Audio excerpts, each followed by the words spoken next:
Christmas break. And this was my sophomore year of high school. So I had never been abroad before. We had to get our passports, and it was just a very interesting experience getting American passports for the first time. But I was so excited to visit her, and so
basically, once we got there, we got our rental car.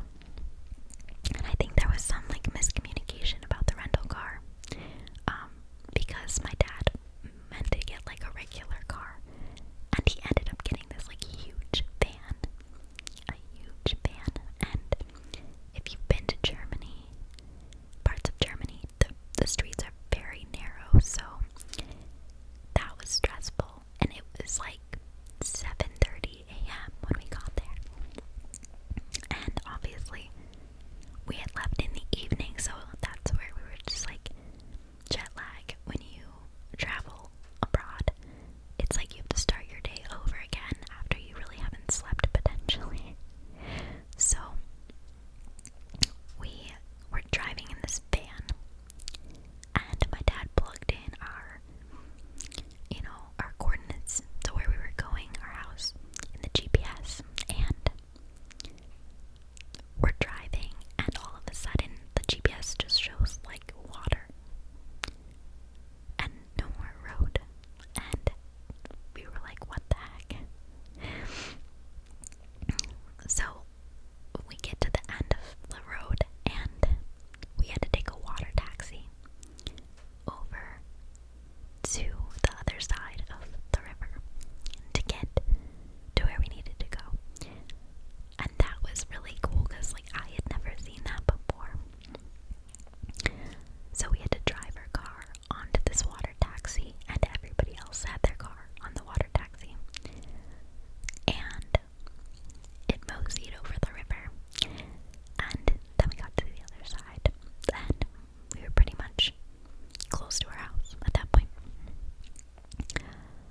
And I just remember our house was really different than our US house, in the sense that, we came from the suburbs in the US and like lived in a neighborhood, and our houses were pretty like far apart.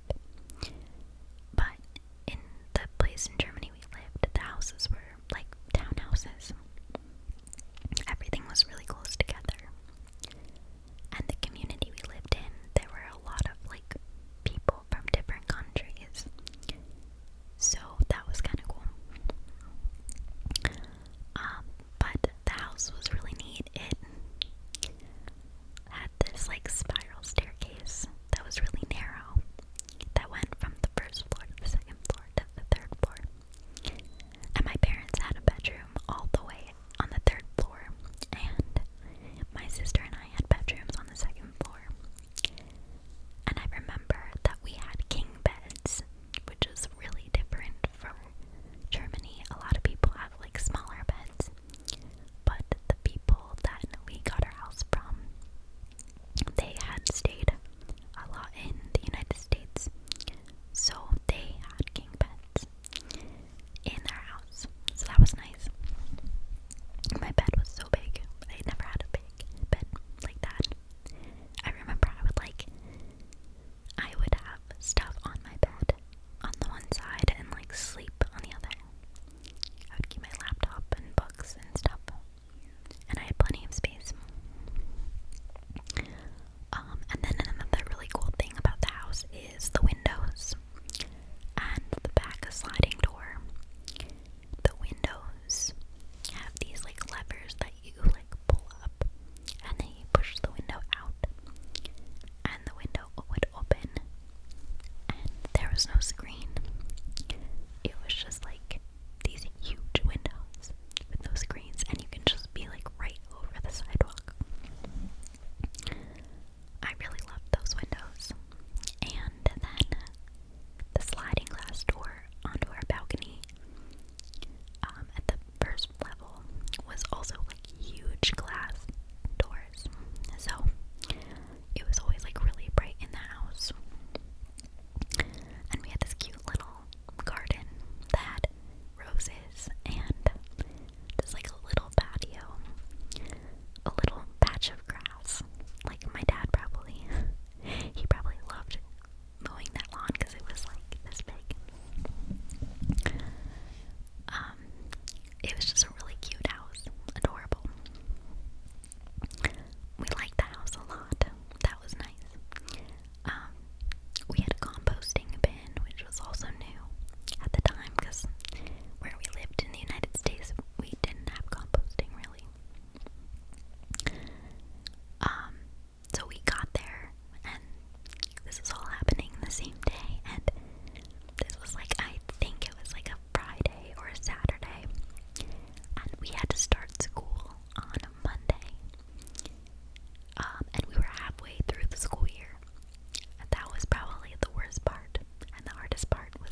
So we had to like figure out how to navigate the roads. It was scary having her drive because she had no idea like where she was going, and the roads were super narrow. So, but we lived in a super cute town outside of a bigger city, and it was just, again, I would say like once we got there and got adjusted, it was a magical experience, but it was really challenging, like I said, because at this point in my life, I hadn't been exposed to a lot of different things. I was kind of stuck in this small town America, and it was a big change for myself and my family. So, yeah, and then to start school, and I used to have to take, when I lived in the United States, I took a yellow school bus every day to and from school. I didn't live in a big city, and we moved to Germany, and I had to take a public bus to get home every day from school. So like it was a big change. My friends and I would like, once I made friends over there, we were going to, I was legally allowed to drink at 16, 17 there. I think it was 16. I think it was 16 for beer and like 17 or 18 for liquor. I honestly don't remember. But that was also crazy. Like, I was a goody two-shoes in the United States, and I had never drank before moving to Germany. And I remember the first week that I moved there, a bunch of guys from school, I went to a very small school, they invited me to go to, I don't know, it was like a party, I don't know. And I was trying to make friends, so I was like, why not? So I went, and it was just like me and like 12 guys. And they were like trying to convince me to take tequila shots, and I had like one sip of tequila, and I was like, absolutely not. This is not for me. It was like, it burned at the back of my throat. I hated it. It was disgusting. I think that was just them trying to be like nice and initiating, like trying to get me to fit in with everybody there. I don't know. I found girlfriends there that I liked, and we all became really close, the guys and the girls. And really, I could literally talk about this topic for hours. So if you're liking this video, like, let me know, because I would love to talk more about my school and my experiences living there. But I just want to get to kind of like some of the lessons that I learned. Obviously, day